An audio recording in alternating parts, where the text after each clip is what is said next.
Assalamualaikum warahmatullahi wabarakatuh. Halo semuanya, apa kabar? Semoga semua dalam keadaan sehat walafiat ya. Amin ya rabbal alamin. Belajar IPS lagi yuk. Pada video kali ini, materi yang akan kita bahas adalah tentang permintaan atau demand. Sebelumnya kita lihat dulu yuk tujuan pembelajaran pada materi ini. Pertama, peserta didik dapat mendefinisikan apa itu permintaan. Dan yang kedua, peserta didik diharapkan mampu menjelaskan faktor-faktor yang mempengaruhi permintaan. Yang ketiga, peserta didik dapat menjelaskan hukum permintaan.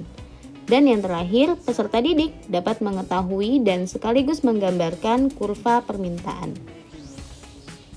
Mari kita bahas. Pertama, definisi permintaan. Permintaan adalah sejumlah barang yang diminta oleh konsumen pada berbagai tingkat harga dan waktu tertentu. Jadi, permintaan ini berasal dari konsumen ya.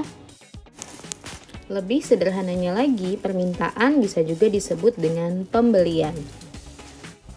Banyak sedikitnya jumlah permintaan yang diminta oleh konsumen dipengaruhi oleh beberapa faktor.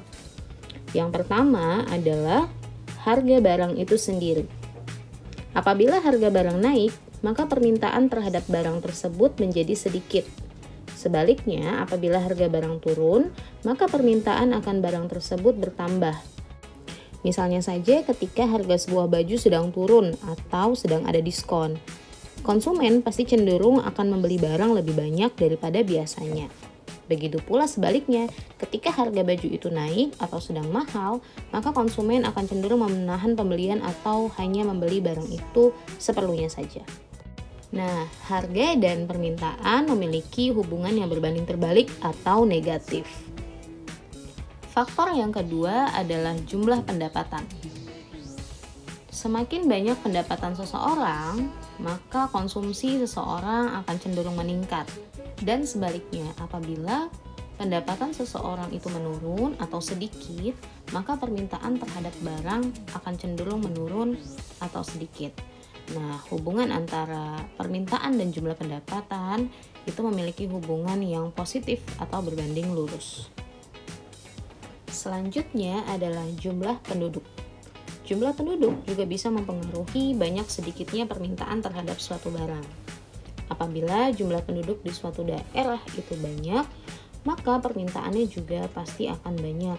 Sebaliknya, apabila di suatu daerah memiliki penduduk yang relatif sedikit, maka jumlah permintaan akan barang pada wilayah tersebut cenderung akan lebih sedikit dibandingkan dengan wilayah yang penduduknya padat. Misalnya saja negara China dengan negara Singapura.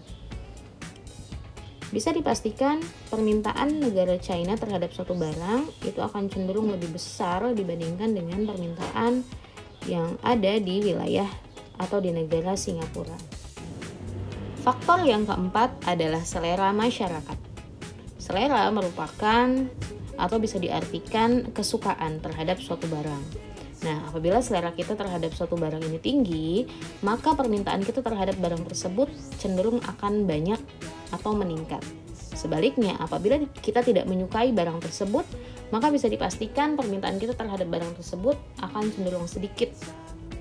Misalnya saja masyarakat lebih menyukai mobil yang berwarna hitam, maka bisa dipastikan permintaan akan mobil hitam itu lebih banyak daripada permintaan mobil yang berwarna putih.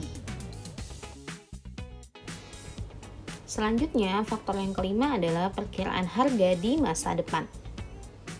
Maksudnya adalah, apabila misalnya di pekan depan diumumkan pemerintah akan menurunkan harga BBM, maka bisa dipastikan permintaan BBM pada pekan depan akan naik.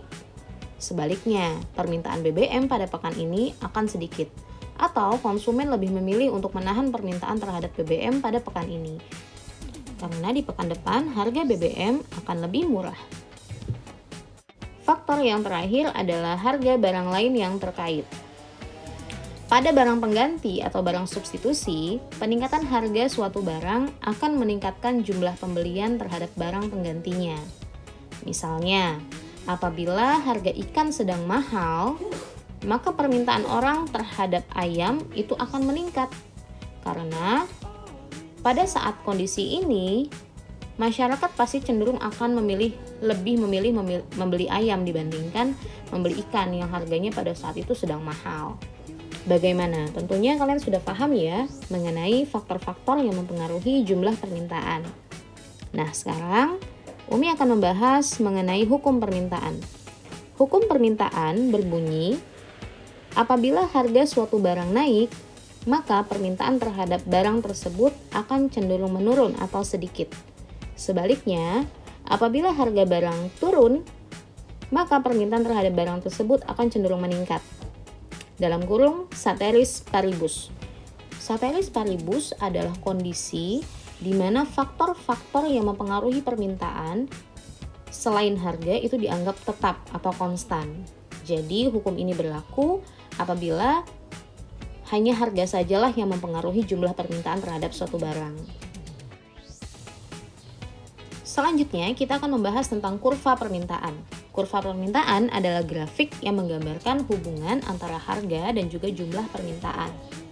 Nah, apabila kita mengacu pada hukum permintaan tadi, maka akan diperoleh kurva sebagai berikut. Pada gambar terdapat simbol huruf P atau garis P yang merupakan simbol dari harga barang atau price. Dan juga ada garis Q yang melambangkan quantity atau jumlah barang yang diminta.